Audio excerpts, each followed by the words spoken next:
पड़ल नजर परेशान भाड़ा भैनी का कहीं हो सखी गईनी नहाए खोली छानी पधैनी पड़ल नजर परेशान भाड़ा भैनी मंगलो पदेवे नहीं रहे बड़ा थूथा मंगलो पदेवे नहीं रहे बड़ा थूथा ए सखी चोलिया ले गइल कबूतर भातार खोजे दक्षिण देवर खोजे उत्तर ए सखी चोलिया ले गइल कबूतर भातार खोजे दक्षिण देवर खोजे उत्तर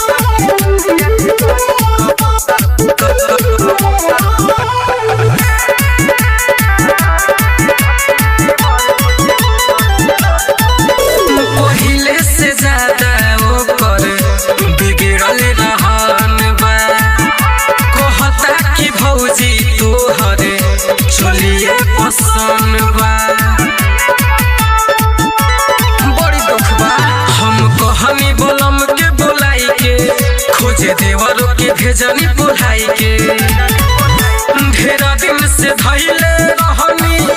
कोके साफ Suthar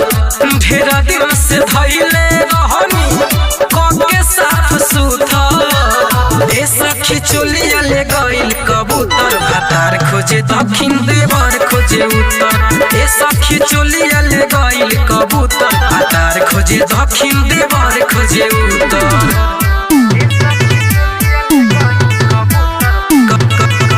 Mixed by Alpha Films Bhojpuri. लगता कि फरले होई चोचवे से खोदी सैया जी पेन्हवले रहले लेके अपना गोदी बरदास से बहर भइल बाटे जाने धैले होई कौन गाछे चंदन मुना जयराम बोला दी कौन सूटर जमुना राम बाबू राकेश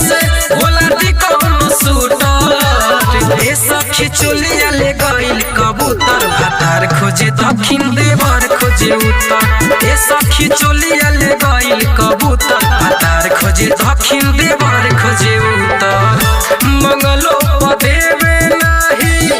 रहे बड़ा थूथा मंगलो पदेवे नहीं रहे बड़ा थूथा ए सखी चोलिया ले गइल कबूतर भातार खोजे दक्षिण देवर खोजे उत्तर ए सखी चोलिया ले गइल कबूतर भातार खोजे दक्षिण देवर खोजे उत्तर Mixed by Alpha Films Bhojpuri.